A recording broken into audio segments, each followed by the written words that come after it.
part one. Yeah, we're all set. Okay, so try again. So last fall, I did part one of this presentation on the Tajikistan portion of this tour that I was on. And as Carm mentioned, I'm on the board. Actually, I'm the current president of the North American Rock Garden Society. But one of my main roles within that society is organizing tours for our members. So this idea of going to Uzbekistan, Tajikistan, was brought to my attention back, I don't know, I guess about a little over a year ago, year and a half ago. And I thought, gee, this might be an interesting part of the world to go to because a lot of people have never been there, including myself. So the first part, we were there for 2 weeks, and the first week we're in Tajikistan, and then our second week we're in neighboring Uzbekistan, which is what the presentation this evening will be all about. So I call it the land of mosques and tulips because we did see a few tulips when we were in Tajikistan, but really it was in Uzbekistan that we started to really come across a much larger diversity of tulips.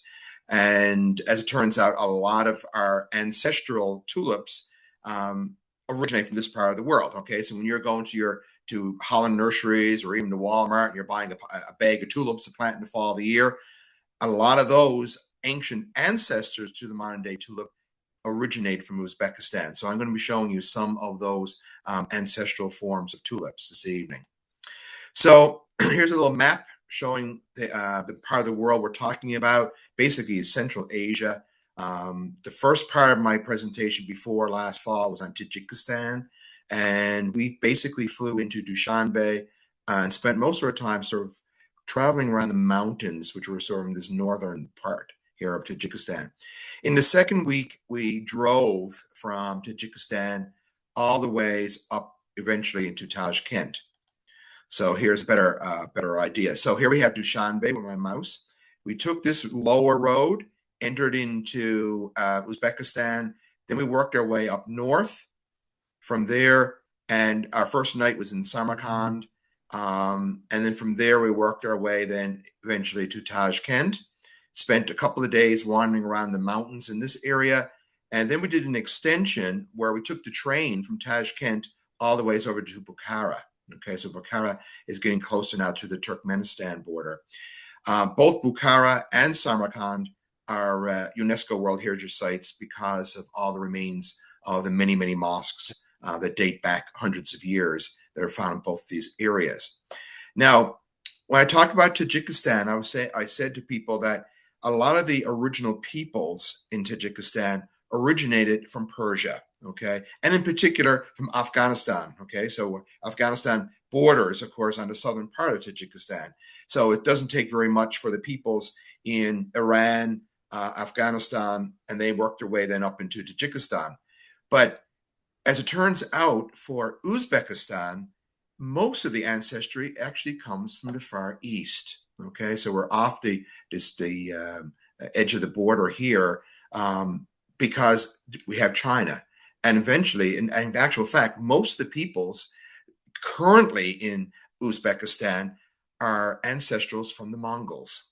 Okay, I'll tell you a little bit more about that after. Anyway, up in the top part of the map here, you will see the Aral Sea.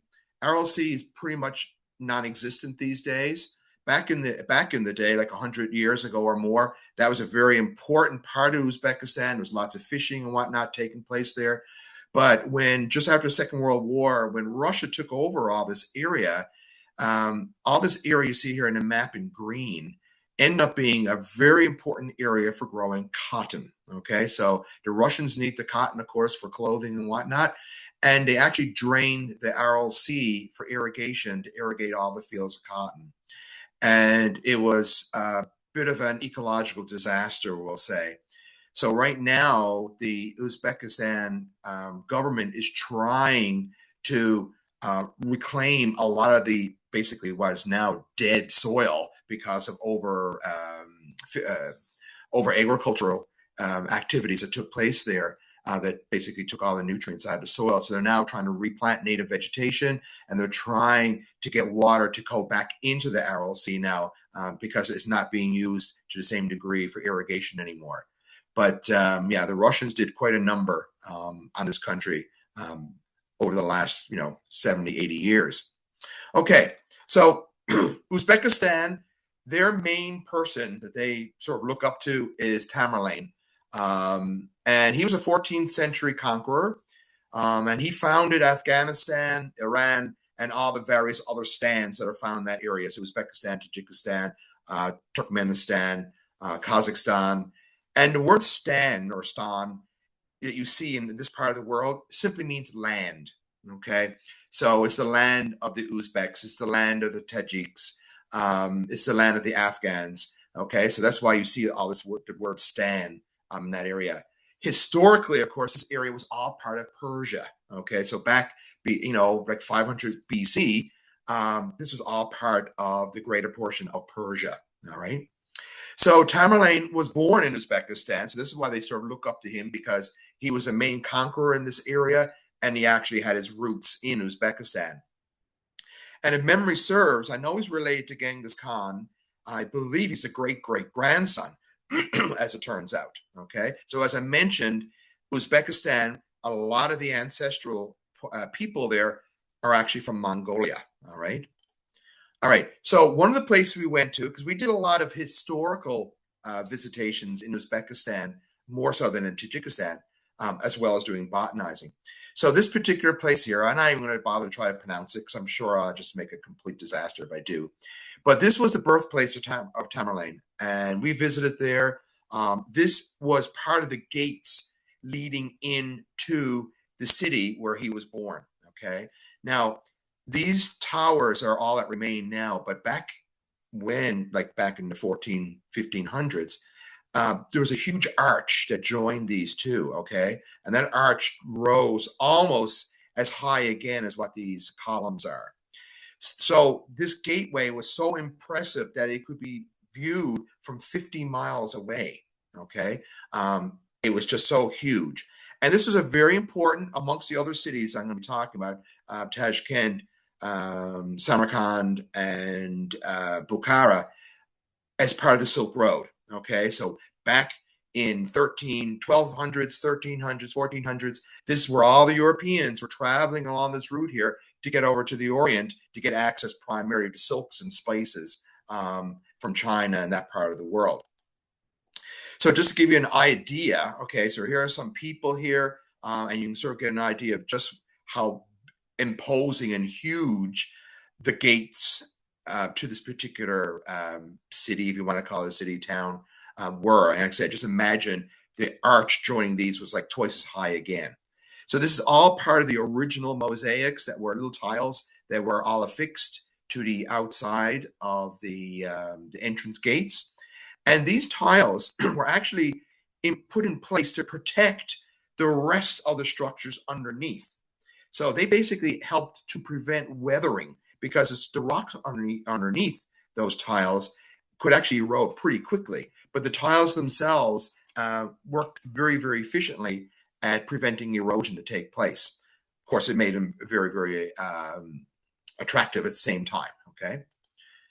Okay, so Bukhara, one of the main cities along the Silk Road, dates back to at least 500 BC, being part of Greater Persia at that point. And it was basically the main center of power for Tamerlane. Okay, so he was born in another town, but Bukhara, which is not too far away, a couple hundred miles, was the capital for his power. And as I mentioned, Bukhara is a UNESCO World Heritage Site, numerous ancient buildings, mosques, and mausoleums. So here are just a few shots as we were wandering around in Bukhara, some of the old buildings that are there. And using these blue tiles is very popular throughout Uzbekistan, okay? This is all part of the original. And of course, we did tours, and they talked all about the various children of Tamerlane and their children, and how they set up different mosques and different mausoleums for where they were buried, and so on and so forth. There's a lot of history in this area. I'm not going to get into too much of it, but you can go online and you can see all sorts of information that's there. Now, interestingly, yes, they're mosques. The primary religion in this area is Muslim, but in Uzbekistan as well as Tajikistan, they don't really practice it in public. Okay, so for the most part, if people are practicing the Muslim religion, they do it in their own homes, okay, as opposed to doing it in large groups.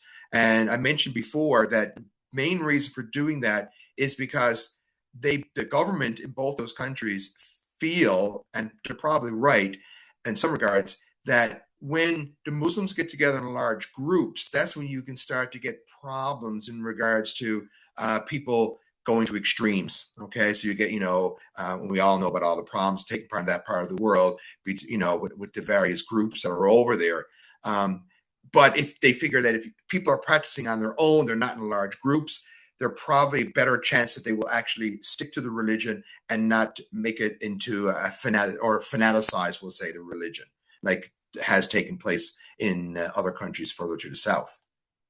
Okay, within Samarkand, so I talked about Bukhara. In Samarkand, the main building is the Registan, and the Registan is another World Heritage Site. It was built by Mirza Ulugh, which was the grandson of Tamerlane. Okay, so it all stays within the family. And there were three main buildings there, what they call madrasas. One which was built in the early 1400s. Another one which was basically a replica built opposite it, which was built in the 1600s, early 16, and then in the very back of these trifecta, we'll say, of buildings, which I'll show you now momentarily, was built in around the mid 1600s. Okay, so when we arrived in Samarkand, it was actually about 10 o'clock in the night. It was a very, very long drive. I think we were driving like 12 hours. But they said you had to see the Registan at night. So we were all half asleep, but anyway, the bus driver brought us there. It was pretty quiet, 10 o'clock at night. There weren't a lot of people wandering around. Here's the Registan. The building in front of you there was the more recent one. Okay, so that was built in the mid 1600s. The building to the left was the original one built in the 1400s, and the one to the right was a mirror image almost, which was built in the early 1600s. All right, so at night it's beautiful. They have all these beautiful colored lights shining up on it. Okay, so the building here in this area was the original one built in the 1400s. This was more or less a mirror image of it, which was built in the early 1600s. Okay, here we are now. The next morning, we actually did a tour of the facilities. All right, so here's the front of the buildings, all beautifully mosaic in the tiles.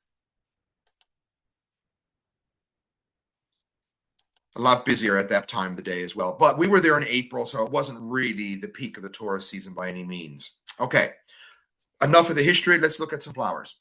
All right, so what you're seeing right here on this particular map are these orange dots. And these orange dots were the areas that we botanized. Okay, so we left from Dushanbe, crossed the border, we botanized just across the border. Then we had a really long drive to get to Samarkand, arriving about 10 o'clock at night. Next morning, we went back out and sort of wandered around this area just outside of Samarkand. And then we had another night in Samarkand. Then we headed up to Tashkent. And this area here was much more mountainous. In fact, almost on the border here with Kyrgyzstan was a ski hill. Okay, we had to take a gondola to get to the top of that. All right, so the first area we botanized is a place called Basin, just over the border. There's still a lot of mountains in this part of Uzbekistan and Tajikistan. It's all part of the Pamirs, which is essentially, I suppose, the very eastern extent of the Himalayas, really. It's hard to say where one ends and one begins. But you can still see lots of snow higher up in the mountains. But the snow had already melted in the areas where we were visiting, albeit they would have had some snow here back in January and February. But by the time April rolls around, that snow is ancient history at that point. All right, so still pretty brown, just starting to get the first little flushes of green. Excuse me. A lot of sandstone in this particular area. A lot of erosion has taken place over the years, with, of course, the mountains eroding and creating all these rills on the hillsides. But in some places, this was early spring, and we're starting to see the first flushes of the spring wildflowers kicking in here. So here's this big, huge field. Off the distance, there was white flowers. I think they were just clover. We stopped here because we were interested in seeing what in the heck was all this purple that was growing there. And that purple is a plant called Coreophora tenella. I guess the closest analogy for us would be like sweet rockets.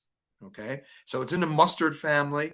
There's a closer view of the flowers there. So it's something like the dame's rocket or sweet rockets. Two-tone flowers, the dark purple at the base with the paler lavendery lilac-y color at the tips, and also nicely fragrant. Okay, so it was very reminiscent of sweet fox or sweet rocket, sorry, but a bit shorter. The plant wasn't quite so tall. Now, as we're wandering around the hillsides there, adjacent to where all those sweet rocket wannabes were growing, was this particular plant called Arnebia. I think it's in the borage family. Um, and what's interesting with Arnebias is that not so much with this species, but other species of Arnebias have smaller brown dots. And when the flowers first open, they have the brown dots, and that basically that acts as a signal to pollinators to come and visit. But once the flowers have been pollinated, the brown spots disappear. And then the pollinators know, okay, I'm not going to bother to go there now because that particular flower has already been visited for its nectar or for its pollen. This particular species, different story. The spots are way too large. They never disappear. So how the pollinators know what's been visited and what hasn't, who knows? Could not get a name on this other than the fact that it was obviously one of the chicories. Okay, so we have native chicory, well, not native chicory, introduced chicory on the west coast of Newfoundland. Much taller plant. This was a very, very short version of a chicory. So another chicorium species, we'll say. No idea with this one at all. I don't even know what genus. All I can tell you is in the aster family. It was low growing, these very, very narrow, somewhat succulent foliage, and these solitary little yellow daisies. But I could not find it. There's no guide as such to the flora in this particular area. And I put it on iNaturalist, and no one's ever bothered to identify it for me. So it still remains a mystery. Also on the roadsides here was a plant called Romeria, and basically it's a poppy. Okay, it's not a true poppy. There's slightly different, subtle differences in it compared that prevents it from being a true poppy. So it's called Romeria. Any local Newfoundlanders looking down in the inside of that, it might remind you of our jellyfish, what I grew up calling squid squaws, because they had a white pattern on our jellyfish in that same sort of a four-leaf clover type of affair. Okay, so anyway, Romeria pavonina, a nice little poppy that was growing on the sides of the road. Trigonella grandiflora, I guess the closest analogy for us would be bird's foot trefoil. It's actually probably only about half the size of a bird's foot trefoil, very, very tiny little clusters, but it does have the little trifoliate leaves, and it's obviously fairly closely related to lotus or the bird's foot trefoil. Now, Phlomoides labiosa. This is in the mint family. We have nothing in Newfoundland that really comes either close to it. Maybe Stachys, some of the Stachys species that we have here, which none of them are native. They're all introduced from Europe. Phlomoides, some people grow it as a garden plant. We do have one here in the garden, one species, not this particular one. This is a very short one. A lot of Phlomoides are much taller plants. Okay, but it's a member of the mint family. Not particularly fragrant, it's a bit rank smelling, to tell you the truth, when you rub the foliage. Nothing to get excited over. This was exciting, though. I did not expect to see any gentians growing over in this part of the world. It's pretty dry. Okay, this is all semi-desert, and I usually think of gentians as being in higher mountain areas where the moisture is fairly readily available, we'll say. But where these particular gentians were growing, it gets pretty darn dry and hot in the summer. So I'm assuming the plant probably goes dormant by the middle part of the summer. But we were very lucky to see it, Gentiana oliveri. I've actually grown this from seed, but it's not the real McCoy because it grows here in the garden and looks nothing like this. So, but this apparently is the real McCoy. So it's one of these plants that sort of hides itself in cultivation under false names. Morea cicericium. Okay, so some of us might recognize the name cicericium for the blue-eyed grass. Okay, so this is Morea cicericium. So Morea is a very close relative to irises. Obviously, you look at the flowers, you say, yeah, it's like an iris. Again, just subtle differences. But the way the foliage grows on this, it does sort of remind you of blue-eyed grass, okay, in the way it grows. And it usually grows in amongst grasses, same as blue-eyed grass does around here. It usually grows sort of in almost pseudo-lawn type areas, we'll say. So anyway, Morea cicericium. I'm trying to remember the Barbary nut, I think is the common name on it. But anyway, it was a cute little thing. Flowers are only small, okay? Compared to our irises, the flowers are maybe a third the size of a regular iris, okay? So they're pretty small. This is another bulb. This part of the world, as I mentioned, is semi-desert. So a great adaptation for plants there are to go summer dormant, okay? And they basically survive the drought by dying away into a bulb, okay? Think about tulips, daffodils, crocuses, things along those lines, okay? So a lot of the plants in this part of the world, they bloom in the spring. They get most of their moisture in the winter, allows the bulbs to grow. Then they flower in the spring, and then they very quickly set seed, and then they go dormant for the rest of the year. And they don't poke their noses out anymore then probably until the following December or January when the winter rains start to come again. So this is a plant called Ixalerion. We actually grow a species of this in the garden, not the same one, but one that looks very, very similar. Okay, so it comes from a bulb. The plants grow probably about 1.5 feet high. And the flowers are maybe an inch, 2 inches, 1.5 inches across. Bizarre plant. I was delighted to see it though.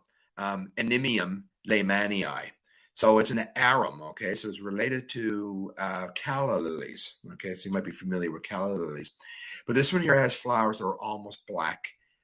They're almost stemless, very, very close to the ground. You can see the foliage. The foliage is held close to the ground as well. Now, after the flowers have faded, those leaves get much taller and the plant gets much more robust. But when it first blooms, the leaves are still relatively small, so they don't get in the way, so the pollinators can more easily find the flowers. Okay, very, very velvety texture. It's black. The way it's attracting its pollinators is because it smells like rotting flesh. Okay, lovely thing. You really don't want to stick your nose into it. And here you can see a fly that was attracted to it, and that's the primary pollinator of this particular plant, are various carrion flies. So it's a very, very interesting plant. Okay, so on our first stop, we came across our first tulips, okay? And pretty much every day after that, we came across tulips. So this particular tulip goes by the name of Michaeliana. What's interesting about the tulips in this part of the world is that a lot of them have very, very wavy foliage, okay? So they all have just a single, well, not all, it's actually a couple that have multiple flowers, but a lot of them just have a single large, relatively large goblet flower. And the flowers are typically red, yellow, or white, which is not surprising because that's the primary colors we see in tulips anyway. A lot of them have very, very short stems as opposed to being tall. They get a lot of wind in this area, okay? So it's very open. There's no trees. There's nothing to block the wind. So a lot of the tulips there are quite short, keep the flowers close to the ground, where it's a little bit warmer, not as windy, and better chance the pollinators can do what the pollinators are supposed to do. But a lot of them do have this beautiful, beautiful, wavy, almost ribbon-like foliage. And a lot of them, the leaves are sort of a gray-green color, okay? Fairly succulent. Great adaptations for drought, all right? So Tulipa michaeliana, none of the tulips that we currently grow in our gardens have this as an ancestor as far as I know, okay? So this one, people do grow it, but it's only available in specialized nurseries. And there's a view looking down into it. And most tulips generally are black in the center. That seems to be a very common feature you see in a lot of tulips. Okay, so as I mentioned, the first night we got into Samarkand. We spent the night there. The next morning we got up and we just sort of wandered around just to the south of Samarkand. Here again, the mountains in the background you see are still got snow in them. But where we're to, it's a bit green, much greener, much more lush in this particular area. Okay. Most of the rock here is all limestone, but you can see at this lower elevation, the trees are starting to leaf out now at this stage. We're starting to see the first blooms coming out on a lot of the fruit trees. I should note, this part of the world, Uzbekistan, Tajikistan, this is the home where most of our fruits have come from, okay? Things like almonds, peaches, apricots, apples in particular, cherries. The ancestor of many of the fruits that we eat come from this part of the world. Okay, so it was interesting to see wild apples and wild cherries growing on the hillsides. This was one of the wild cherries, Prunus spinosissima, and it's a very spiny cherry. Okay, so if you think about sloes, okay, so you will see in parts of Newfoundland people that grow sloes, almost like a plum, but they're very spiny. Okay, they come from this part of the world. They're spiny because they don't want the local goats and the sheep to be eating them. All right, so that's the same reason over in this part of the world, the main herbivores are different types of goats and sheep. And if you have very smooth stems, they're succulent, they're going to be eaten. All right, if you have a few spines, that helps to deter them a little bit. So this is a spiny cherry for all intents and purposes. Okay, but beautiful, beautiful pink flowers. We found a primrose here. This is not really the land for primroses. You need to go much further to the east into the Himalayas proper, where it's moister, and you'll get a lot of primroses. We only saw one species of primrose in this part of the world, which is Fetschenkoi. Okay, so a lot of the names here are horrible because they have all these vowels. It's because they're all named after Russians. Okay, and in Russia, a lot of surnames in Russia have just way too many consonants and not enough vowels. This is another bulb. Actually goes down to a tuber. This is called Corydalus maricandica. And I actually grow Corydalus in my own garden, not this particular species, but some Corydalus do very, very well as garden plants here in Newfoundland. Mine are basically different shades of pink. This one right here has the flowers, which are pale yellow. Astragalus. We have native astragalus up on the limestone barrens. We have no astragalus as big as this one, though. Siverzianus. Those particular astragalus actually get up to about 3 feet high. Okay, so it's almost like a little small shrub. But most of the astragalus in this part of the world either have yellow flowers or white flowers. We have a lot that are more on the pinky side. We didn't see any pink ones over there. I think all the ones we saw over there end up being yellow. So this is another astragalus. Couldn't figure out what species. They have I think 15 different species of astragalus in Uzbekistan. So it's a hard one to key out. Geraniums, not the part of the world I expected to see geraniums. This is a rather little minuscule flowered one called Geranium rotundifolium, almost like a Herb Robert, and Herb Roberts do grow here in Newfoundland. But our Herb Roberts flowers similar in size, but the leaves are much more deeply cut than what rotundifolium has. But otherwise, it's a very small, low, I think it's only an annual or a biennial species at best. Okay, so those little flowers are about the size of your pinky nail. Pretty tiny. Eranthus. That's winter aconite. Okay, so some of you may actually have winter aconites growing in your garden, which is Eranthus hymenalis, which is actually a species native in Europe, not in Asia Minor. This is a species found much further east, but for all intents and purposes, it looks very, very similar to the winter aconites that we grow in our own gardens around here. This was a buttercup, Ranunculus possidentalis. Really bizarre foliage. Okay, it's almost like 3-lobed, almost like fingers. Okay, sticking up on those with these little tiny, rather minuscule little buttercup flowers. It wasn't the prettiest buttercup in the world. Not a great place for ferns, but I've mentioned it once. I've mentioned it 100 times. It seems like every time I travel anywhere in the Northern Hemisphere, I find fragile fern. Okay, so it's just one of these ferns that has a whole Arctic distribution, and I've seen them in the mountains now in Asia Minor. I've seen them in the Alps. I've seen them in Greece. I've seen them in the Rockies. I've seen them, of course, here in Newfoundland. Yeah, it's just an amazing plant. Okay, I'm sure it must also grow throughout China and probably over into Japan as well. Now, when we were in Tajikistan, we had a lot of irises. Now, we didn't have nearly as many irises. It seemed like once we crossed into Uzbekistan, the irises became replaced with tulips instead. But we did come across a few irises in Uzbekistan as well. And all the irises in this part of the world, the true irises, are all from tubers. Okay, they're all tubers rooted species, not like the irises that are native here in Newfoundland, which are basically just sort of, I guess, rhizomes, if you want to call them anything. So this is Iris magnifica. Flowers could be white, but more commonly were this really pale ice blue color. Okay, so quite pretty. And this was Iris warliensis. These were growing up on top of an embankment on the side of the road. It was quite a struggle to get up there. I tried to get up there, actually. I just didn't have the right footwear, but thankfully I walked further up the road and I found some growing right on the edge of the road, so it made life a lot easier for me.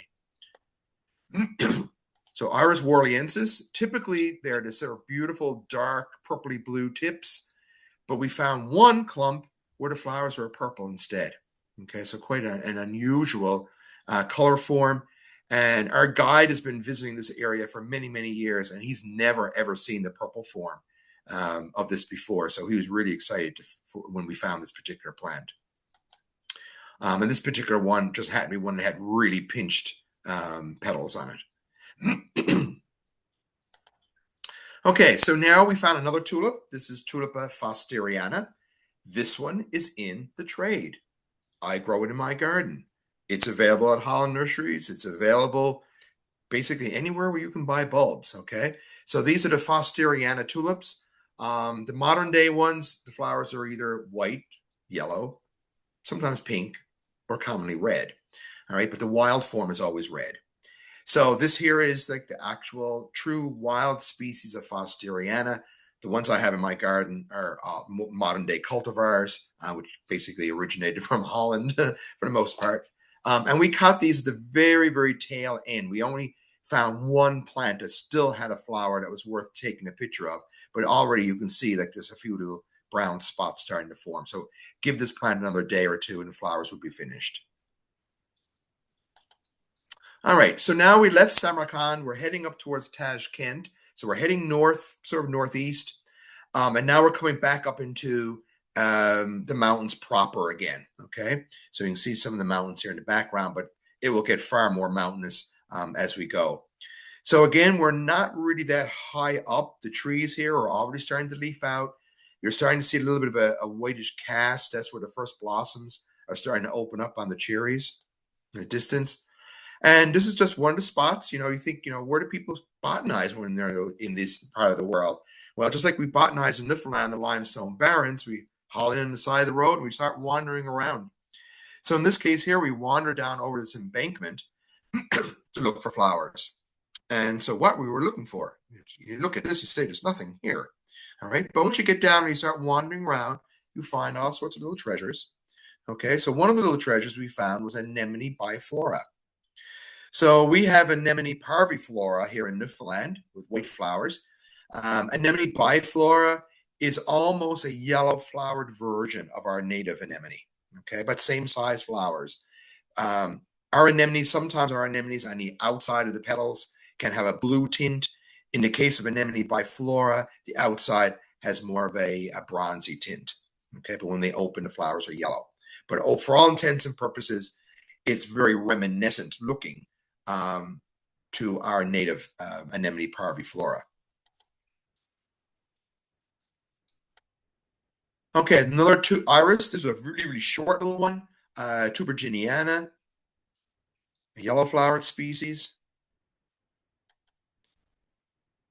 And sometimes they only had a single flower. Sometimes on robust ones, you get 3 or 4 flowers. And in some cases, maybe up to 6 or 7 flowers.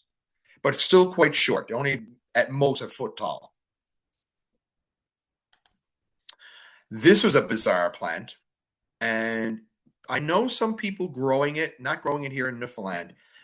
They are growing it in drier climates, places like Denver. A lot of people grow this one in their gardens. Suarezoi, Fritillaria suarezoi. It's a fairly big plant, probably 2.5, 3 feet in height. Beautiful blue-green foliage, but really an interesting colored flower. Not really a knockout by any stretch of the imagination. But very unusual, we'll say, with just sort of a greenish colored flower. And another fritillaria, we found this particular area, and I should note that both fritillarias are from bulbs. This is Fritillaria stenanthera with pink flowers, fairly short. Okay, a lot of flowers only small, and maybe, I don't know, 15, 20 centimeters in height, 6 or 8 inches high, and just sort of growing in the roadside gravel. I don't even call it gravel, it's almost like soil, but very reddish in color. All right, so a pretty little fritillaria. Most fritillarias usually have sort of greenish brown flowers. It's unusual to see one with pink flowers.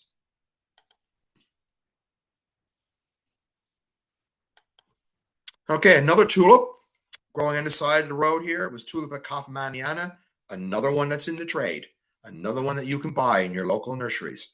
So these are all what they call botanical tulips. Okay, so if you're going to Holland nurseries and you see the different bins of tulips they have there, the boxes, these are often referred to as botanical tulips. Okay, and the three common botanical tulips are the Fosterianus, which are a bit tall, Kaufmanniana, which are really early flowering and very short, and the Gregii hybrids, and they're the ones that have the red stripes on their leaves. We saw those over here as well. So it's interesting that the three common botanical tulips that we grow commercially, even here in Newfoundland, are native to Uzbekistan in the mountains there. But the wild form of Kaufmanniana is red, okay, and without a black center. Okay, it's just a pure red flower. Excuse me.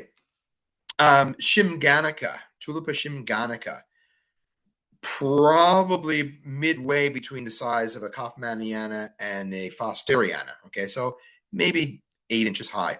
Single, large flower, always two-tone, with the yellow, with the red lines at the base or towards the base of the petals. And here we can see a little solitary bee doing its thing. Okay, so tulips in the wild are generally pollinated by bees. Okay, so now we're heading up to Amersoy. This is the ski hill. So to get up into the Amersoy, we actually had to get a gondola. The gondola, at this time of the year, you just sort of hop on it, just like if you were skiing. You hop off at the top, but instead of skiing down the hills, you hike down the hills instead. All right, so here's the view. This is looking across the mountain ranges here. Still lots of snow up in the very high elevation areas. And some of these areas here, the snow won't melt until well into probably late June, early July before it finally melts. But very, very scenic by the time we got to the top of the mountain. So we ended up, the top of the gondola that brought you right up on this peak, right up here. So we hiked down across the snowfields. We hiked down over this embankment here, and we went across this relatively level area, and we kept going back down. You want to look on the edges of the melting snow, because that's where all the interesting flowers grow.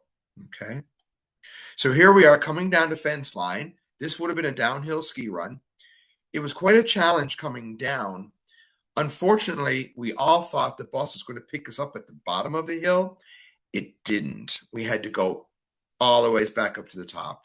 And we had one person that we didn't think was going to make it. It was pretty strenuous. There's several of us that had to go back and basically carry the lady up over the hill. She was just really completely exhausted. And it's not surprising. We did not expect it to be as steep as what it was.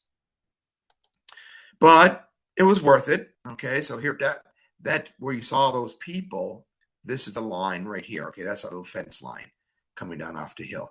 So we got the gondola right here, walked down the hill here, hiking out across this embankment right here, looking at all these little yellow flowers. Okay, and that little yellow flower is a little plant called Gagia litardii.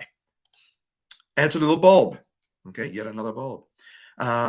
Little star-shaped flowers, maybe the size of your thumbnail at most, pretty small, but you can see thousands and thousands and thousands of them. All right, so we found another Corydalus, Corydalus lediboriana. Here's a little Gagia flowers, and so here's a Corydalus growing in between them. Nice little pink, long tubular flowers. They're distantly related to bleeding hearts. Okay, so a lot of you probably grow bleeding hearts in your garden.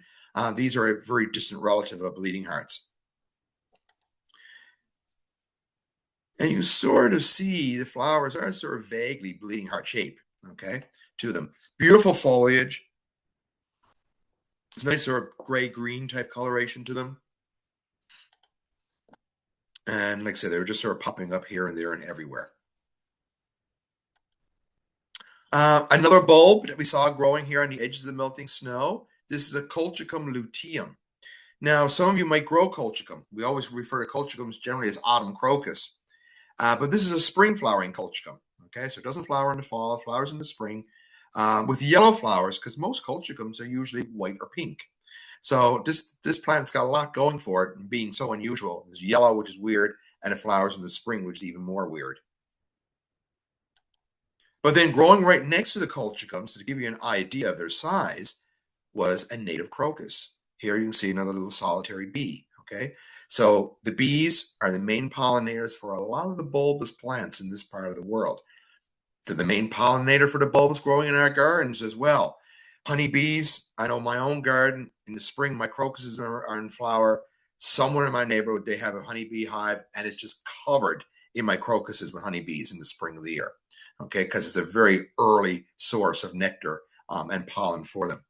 So this particular crocus here is called Crocus alativicus, and it's white, but I just love the reverse. Okay, there are lots of them growing there, but those really delicate, dark purple, almost black markings on the outside of the petal is absolutely gorgeous from that strong contrast with the white of the flowers themselves.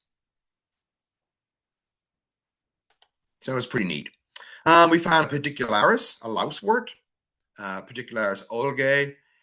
Flowers on that are typically sort of purpley, pinkish type coloration. Sometimes they're just sort of a mucky duck color.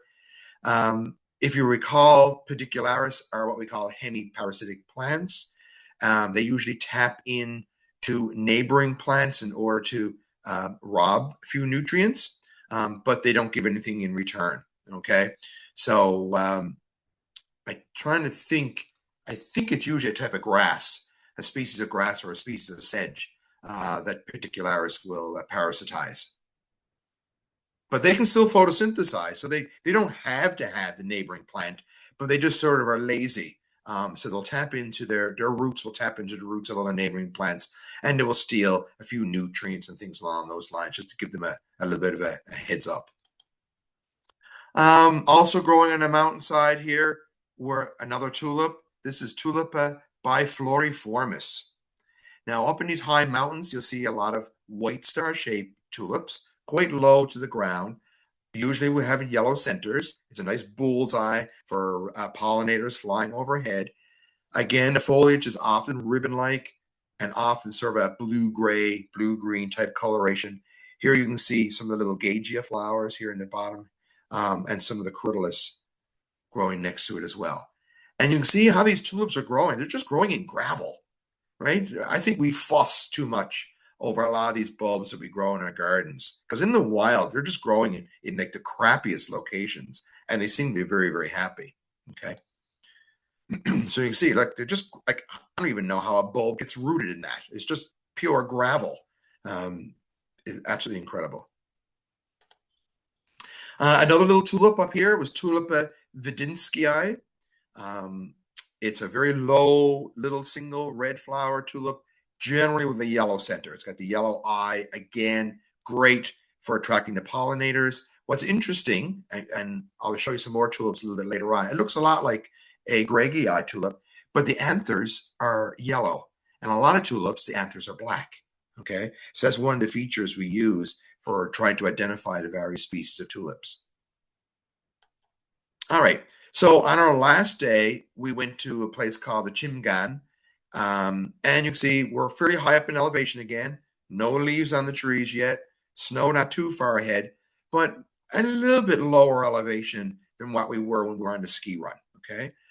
So we're looking here for some more primary bulbs that we're looking for, but things that might be a couple of weeks later in advancement as far as the flowers are concerned.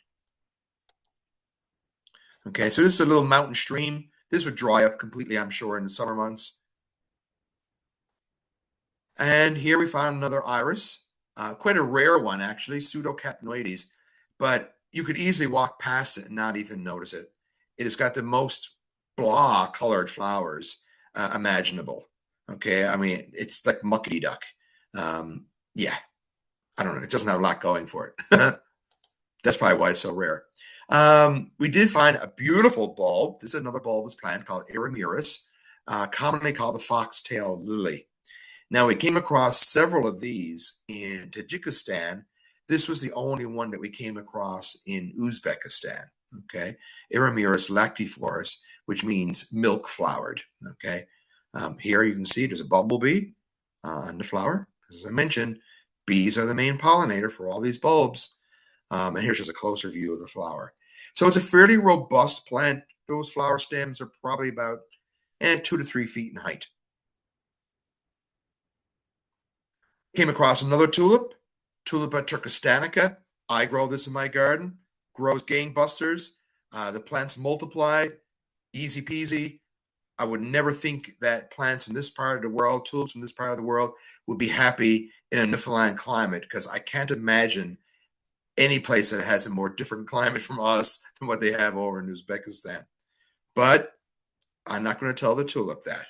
It grows for me, and I'm happy. All right. So again, a lot of the tulips that we saw in this area were white with the yellow center, but the main differences have to do with the color of the anthers. Are the anthers black? Are the anthers yellow? Or what is the reverse of the flower petals like? Okay. So in this case here, the flowers are pure white with just the yellow at the base of them. All right. Then we found Tulipa biflora. When you look at them from above, they look just like the other ones. Notice the anthers are yellow, not black. Okay. And the other feature is the reverse of the petals are pink. Okay. So superficially, you say, yeah, it's all the same tulip. But then once you start to look at the nuances, look at the color of the anthers, look at the color of the reverse, you start to see differences. Okay. And this is how then they've separated out all the many, many, many different species of tulips that are out there. All right, another tulip. This is Tulipa dubia. I'm not sure what's so dubious about it, but anyway, it's a low little one, very reminiscent of the Kaufmanniana, probably fairly closely related to the Kaufmannianas, and I suspect it's been crossed to them to create the more wider range of colors that we see in the so-called Kaufmanniana hybrids that are available in the nurseries these days. Because there is a Kaufmann tulip that I grow in my garden, which is yellow with a red reverse, very, very similar to this Tulipa dubia. Okay. Again, just look where they're growing, just right out of the old rock gravel on the sides of the hill. It's absolutely amazing where they can grow. So a fairly large flower, pure yellow, yellow anthers. However, we did find one that we figured was virused. Okay. And you end up getting this color break. Quite beautiful, but I think in the long run, the plants will eventually die. And you can already see here, this one right here, some of the petals were deformed. This one right here has got deformed petals as well. So chances are it's just some sort of virus that got into the bulb, which will eventually kill it. But it did make for a very, very pretty picture. All right. So then on our very last day, when we left the Chimigan area in the foothills, then we headed on down towards the reservoir. So we're getting into much lower elevation. You may recall when I was showing pictures from Tajikistan at one of the reservoirs there, how low the water levels were. No different here in Uzbekistan, okay? So you can see this huge, huge beach. It's probably a kilometer from the shoreline here back to the edges of where that reservoir should be. And at this time of the year in April, that reservoir should be at its maximum level, okay, from the snow melt. But there's been not a lot of snow in recent years. Alberta is going to see the same thing this year. There's no snow in the mountains. Their reservoirs are going to be extremely low. It's bad news for the farmers, I suspect. But anyway, we were here. We wanted to wander around on this embankment here looking for flowers. And again, you sort of glance at that and you say there's nothing there. But once you start wandering around, you start to find little treasures. So one of the little treasures we found was a very, very dwarf little sand cherry called Prunus tenalis with very, very pale pink flowers. And the plants themselves, maybe only a foot tall. Okay, so it was almost like a herbaceous plant and a shrub. but very, very low little woody plant.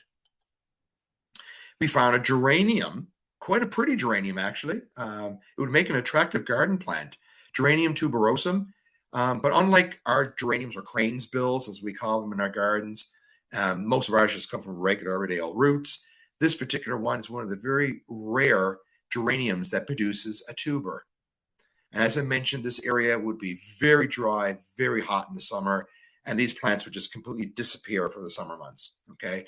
And the best way to survive these dry periods is by going dormant and trying to store your needed moisture in a bulb or in a tuberous root. So geranium tuberosum. And then this was the last tulip we found, Tulipa greggii. Okay, so this is the other of the three botanical tulips that are typically available in the nursery trade. And as I mentioned to you, there was a Fosterianus, which are fairly tall, Kaufmannianus, really early, quite short, and then the greggii are those that have the red stripes on the foliage. Okay, and you can see, look where they're growing, pure gravel, but here you can see the red veins. Okay, so that's typical of greggii, wild species. But again, as horticulturists, they oftentimes will select plants that have the best stripes on the foliage. Okay, because you can get some varieties that are really heavily striped, which are quite pretty just for the foliage, even if they don't produce any flowers. There's one that I grow in my garden called Red Riding Hood. It's a fairly standard greggii hybrid that most of the nurseries sell, which looks very, very, very similar as far as the flowers are concerned. The main difference being that Red Riding Hood has much more deeper veined, red veined leaves than the wild form or the wild ancestor would have. Okay, so here you can really see that beautiful veined foliage.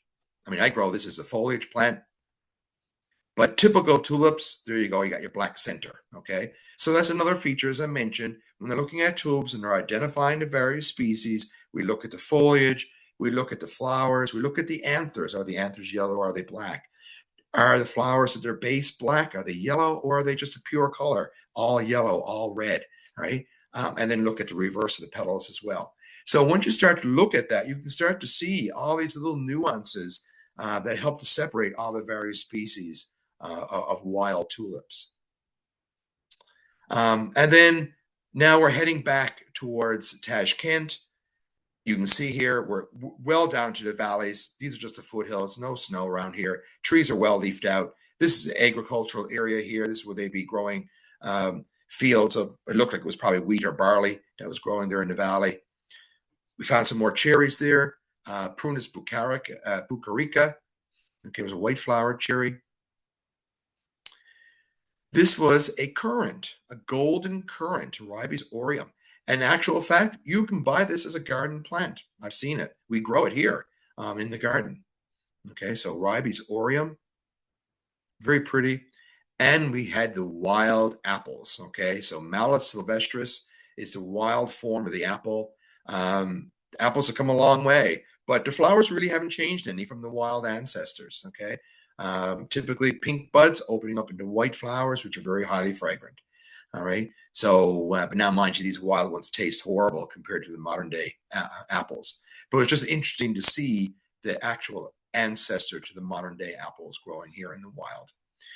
Strangely, in the woods here, we actually found a violet. Okay.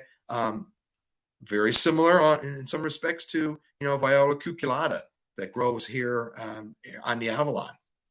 All right. So this one, in this case, is Viola suavis. And I'm going to end off, this is the sun setting. Tashkent is just sort of basically off here in the distance. And yeah, it was sort of the end of a spectacular trip, historically and botanically. If you ever get the opportunity to visit this part of the world, I highly recommend it.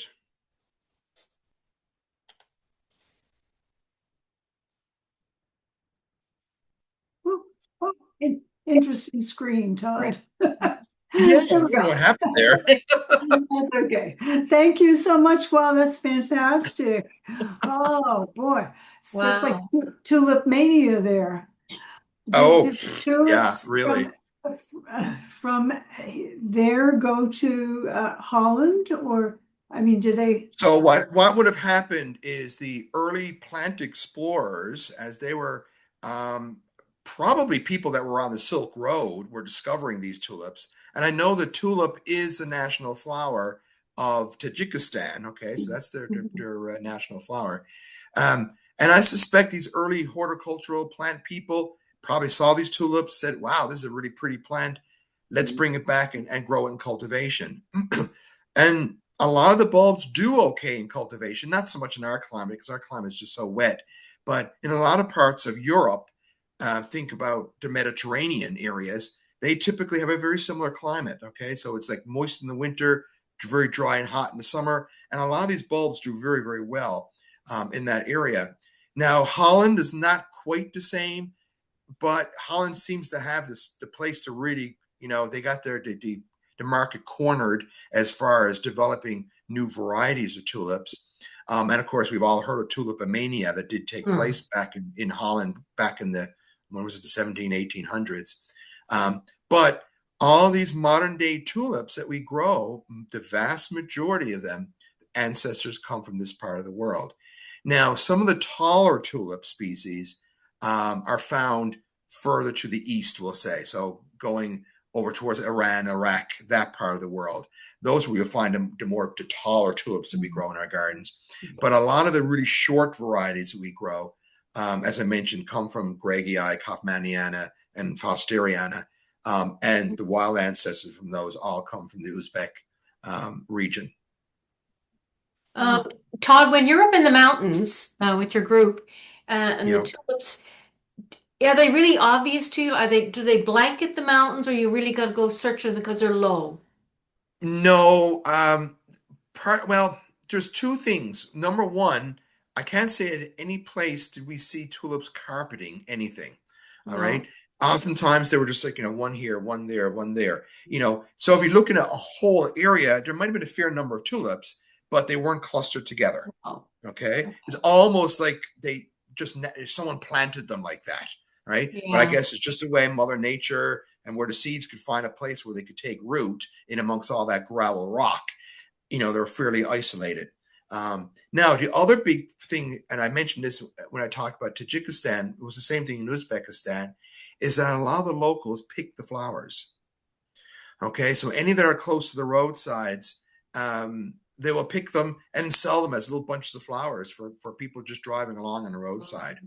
All right, because for the most part, they're fairly poor. Uzbekistan is actually one of the wealthier countries in this part of the world because they do have natural gas in that area. So they do have a good source of revenue, we'll say. And you'll notice as you're going around in Uzbekistan that people are much better off, we'll say. They do look a little wealthier than what they do in Tajikistan, because Tajikistan is one of the poorer countries in Central Asia. But no, the only plant that we ever saw that was really carpeting anywhere were all these little tiny gagias, these little tiny yellow, little star-shaped little things. We saw millions of those on some of the hillsides. But no, there was no flower that we actually came across that I can honestly say carpeted. And, even the irises, the crocuses, they were all, individual plants here and there. We certainly saw plenty of them, but not, we weren't finding carpets of them, no. Todd, the curly leaves is really attractive. Do we sell curly leaf tulips, or are they introduced into? No, not really. I have I mentioned I have Tulipa turkistanica growing in my garden. I haven't seen that for sale recently. I got my bulbs must be 25, 30 years old that they're in my garden. Wow. And I did get them locally here way, way back. I think I got them at Gay Seed way back in the day when they were down on in the downtown, the old location for them. But that one has fairly narrow, somewhat wrinkly leaves, not quite as dramatic as the ones growing in the wild. But no, yeah. So for the most part, our tulips are pretty boring as far as the foliage is concerned. Outside of those that have the nice red striped leaves. Yeah. Right. Would they need that soil? Would it be dependent on the soil they have? No. Okay. No. For whatever reason, a lot of these species tulips naturally have that sort of ribbon-like foliage. There are some that are really dramatic. I've never seen, but I know that in certain other areas in Central Asia, there was one called Regaliana, and it's got the most spectacular foliage you've ever witnessed for a tulip. It's unbelievable. Beautiful wavy raised veins, and oh my God, it's just incredible. The flower is okay, but people grow it just for the foliage. Mhm. I think the iris that multicolored iris was Mm, beautiful. I think that was a yeah. highlight for me. Yeah, I did. I mean, really, for this trip, in the big scheme of things, it was the irises and the tulips. Mm, They really stole the show for the most part yeah. because we ended up seeing, I think, in total, like 12 different species of iris, and I think it was 10 species of tulip that we Mm, saw. So there was no other, as much as we saw a fairly wide variety of flowers, most of the genera, you'd only see two or, maybe just a single species or maybe two or three species within that particular genera. Whereas when we came to the tulips and the irises, that's where we had the greatest diversity, we'll say. yeah. So, yeah, so they really did steal the show.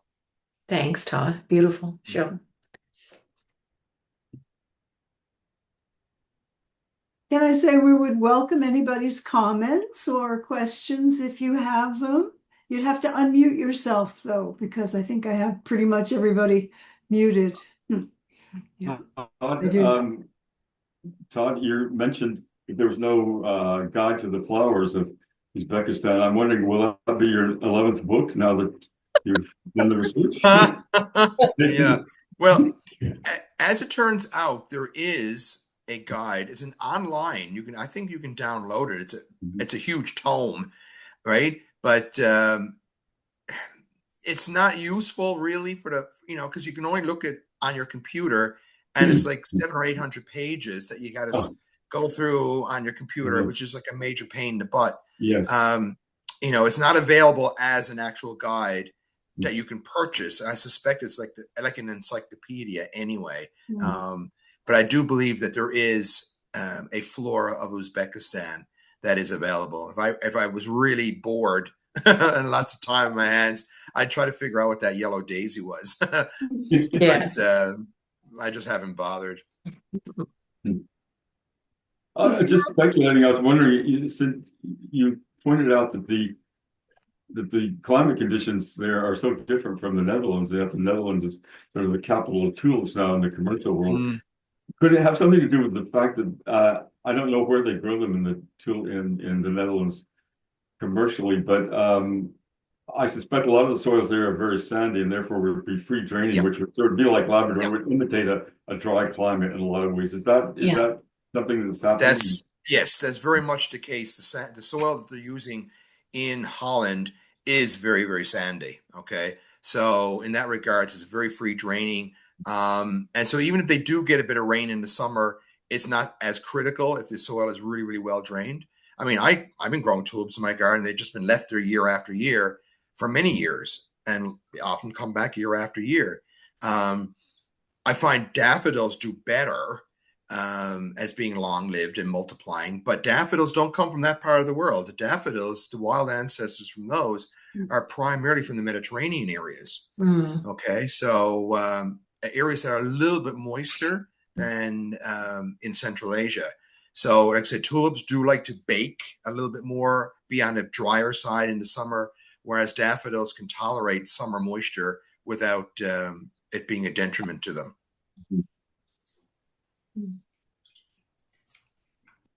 Todd, one of the problems I have with my tulips are rabbits. In the Oh, spring, yes. they had a feast. I don't even plant tulips anymore. So are there any Yeah. little rodents over there that are a problem for their tulips? I will honestly say I never saw any evidence of anything being browsed in that regards. Now, to tell you the truth, we saw virtually no wildlife. I don't know. I hardly saw a bird, let alone anything else. There were a few birds. I think at that time of the year they just hadn't started migrating in at that point. But no, we saw no wildlife up in the mountains at all. I mean, presumably there have to be like little pikas or some, marmots or something up there in the mountains.